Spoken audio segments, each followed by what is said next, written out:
అనంతపురం జిల్లా సింగనమల నియోజకవర్గం యలనూరు పోలీసుల నిర్వాకం బయటపడింది. హత్యాయత్నం కేసులో నిందితులైన టీడీపీ నేతలను అరెస్ట్ చేసేందుకు పోలీసులు వెనకడిగేస్తున్నారు. ఈ నెల 1వ తేదీన వైఎస్ఆర్సీపీ యలనూరు జెడ్పీటీసీ బోగాతి ప్రతాప్ రెడ్డిపై హత్యాయత్నం జరిగింది. ఈ ఘటనలో జెడ్పీటీసీ బోగాతి ప్రతాప్ రెడ్డి సహా నలుగురికి తీవ్రంగా గాయాలు అయ్యాయి. 24 మంది టీడీపీ నేతలపై కేసు నమోదు చేశారు పోలీసులు. నిందితులుగా సింగనమల ఎమ్మెల్యే బండారు శ్రావణి అనుచరులు ఉన్నారు. యలనూరు టీడీపీ కన్వీనర్ రామాంజనేయులపై హత్యాయత్నం కేసు నమోదు చేశారు. ఎమ్మెల్యే బండారు శ్రావణి కార్యక్రమాల్లో పాల్గొంటున్నారు టీడీపీ నేత రామాంజనేయులు, ఆయన అనుచరులు. హత్యాయత్నం కేసు నిందితులు బాహాటంగా తిరుగుతున్నా పోలీసులు పట్టించుకోవట్లేదు. ఇదే కేసులో 12 మంది వైఎస్ఆర్సీపీ నేతలను పోలీసులు అరెస్ట్ చేశారు.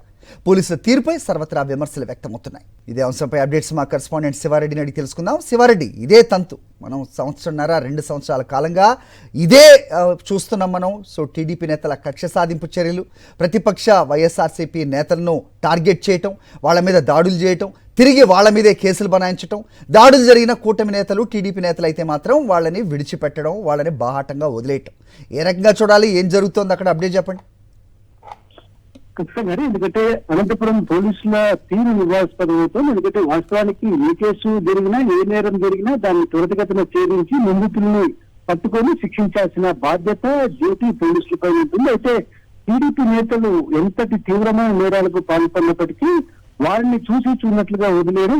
అధికారిక కార్యక్రమాలు సాక్షాత్తు పోలీసుల సమక్షంలోనే వారు పాల్గొంటున్నప్పటికీ ఎక్కడ అరెస్టు చేయకపోవడం, వారిని రిమాండ్ తరలించినటువంటి కార్యక్రమాలు అయితే జరగలేదు. ఈ ఘటన అనంతపురం జిల్లా సింగనమల నియోజకవర్గం యలనూరులో తాజాగా వెలుగు చూసిన పరిస్థితి కనిపిస్తుంది. ఎందుకంటే జనవరి 1వ తేదీన వైఎస్ఆర్ కాంగ్రెస్ పార్టీ జెడ్పీటీసీ బోగాతి ప్రతాప్ రెడ్డి పైన, అదేవిధంగా వైఎస్ఆర్ కాంగ్రెస్ పార్టీ కార్యకర్తల పైన మారణాయుధాలతో అందరూ చూస్తుండగానే పబ్లిక్ గా దాడులు చేసిన పరిస్థితి కనిపిస్తుంది. అయితే ఈ కేసుకు సంబంధించి మొత్తం 24 మంది పైన కేసు నమోదు చేశారు. కేవలం 3 టీడీపీ కార్యకర్తలు మాత్రం ఇప్పుడు దాకా అరెస్ట్ చేశారు. కానీ కీలక నిందితులుగా ఉన్నటువంటి యలనూరు టీడీపీ కన్వీనర్ రామాంజనేయులు, అదేవిధంగా ఇతర కీలక నేతలు మాత్రం టీడీపీ ఎమ్మెల్యే బండారు శ్రావణితో పాటు అధికారిక కార్యక్రమాల్లో పాల్గొంటున్నప్పటికీ పోలీసులు అరెస్టు చేయకపోవడం పూర్తి స్థాయిలో వివాదాస్పదంగా మారుతుంది. మరోవైపున వైఎస్ఆర్ కాంగ్రెస్ పార్టీ ఎవరైతే బాధితున్నారో వారి మీద కేసు నమోదు చేసి 12 మందిని అరెస్ట్ చేయడం కూడా పోలీసుల పనితీరుకు అడ్డం పడుతుంది. ఇదంతా